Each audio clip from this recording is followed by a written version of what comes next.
Merlin, prototype. Merlin, class name caster, Kaioshin, is a caster class servant summoned by Ritsuka Fujimaru in the Grand Orders. She first appears to the Chaldea Security Organization of the World of Fate/Grand Order Arcade, and she later appears to the Chaldea of the World of Fate/Grand Order in a Summer Saint Graph under the name Lady Avalon. Background.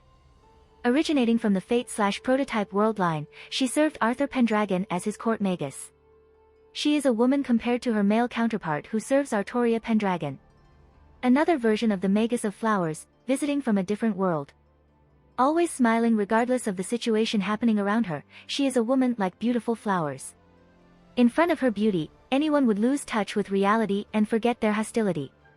On the other hand, her excessive beauty and allure make her a temptress that has a tendency to lead men astray. Though her calm demeanor gives the impression of a wise sage, her complete lack of tension and her emotionless way of thinking give the impression of a cold magus with no concern for the affairs of the human world. Now, no need to get all hot and bothered. No matter what happens, in the end you are all fleeting creatures, just like the birds. All's well that ends well, right? Though I don't really want to see the end, or for things to go unfinished. Whore of Babylon refers to Merlin as a beast of the planet. Appearance. Merlin is described as someone who is so beautiful, that those who would gaze upon her shall forget any animosity they may have at the time. Like her male counterpart, she has a hood in her first ascension. Personality. She describes herself an older sister, someone who watches over the master's journey. At the same time she is somewhat apathetic and comes off as seemingly uncaring. She interprets everything objectively, and even when analyzing the ugliest parts of humanity, she describes them in a hopeful tone, saying, not everything needs to be neat and clean. No matter how sullied you get, as long as you have one clean spot, a single shining star, that's more than enough. She loves the human world, pranks, and boys. The Mage of Flowers eludes practically all matters with an interested and amicable smile. Unlike Merlin, she preserved her content mindset, never concerning herself with anything. She's very aware of her status as a stranger to human society. She doesn't lament this fact at all, she just has humans and me split as two completely separate things in her head. I'm just something of a navigator tool created by humanity. I don't really want to join the club. I'm just some woman wishing your journey would last forever. Well, I will pull some strings here and there if I ever feel like the journey is starting to get boring. She considers Whore of Babylon her irreconcilable archenemy. Abilities. Unlike her male counterpart who primarily fights using a sword, Merlin fights using her staff and her magecraft, shooting magical blasts at her enemies. She qualifies for Grand Caster, but if the human order asked her to take up the position she would ignore it. Skills. Territory creation, D rank to create a workshop, a territory to one's magecraft's advantage. She's not too experienced with territory creation, probably due to her life policies as a free spirit who can't stay in the same room for too long. High-speed incantation, EX rank the ability to speed up magecraft incantations. She doesn't use divine words, but the beauty of her chants reaches the levels of the fairy language. Merlin's chants are fast, short, and have a tinge of sadness. Item construction, A+ rank to construct tools laced with magical energy.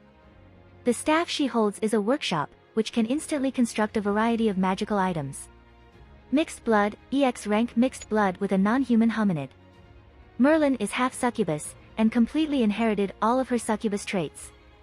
Independent manifestation, a rank the skill to independently appear in the present world. Merlin can't be properly summoned as a heroic spirit, because there is no future where she dies.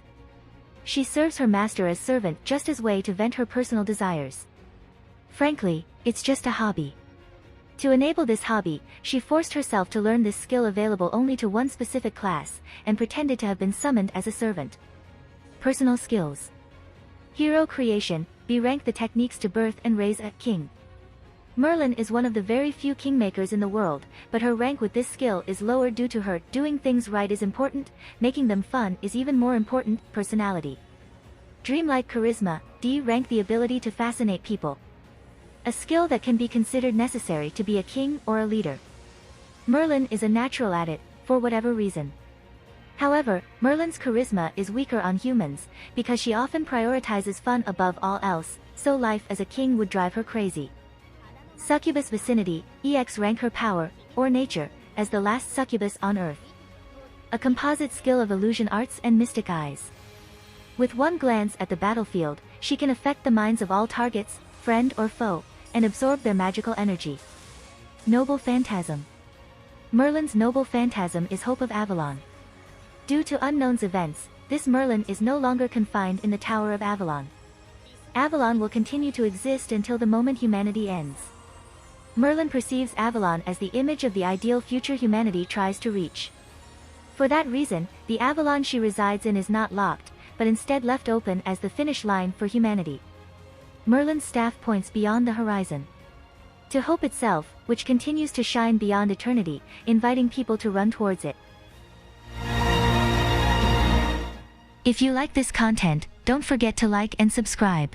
See you later, bye bye.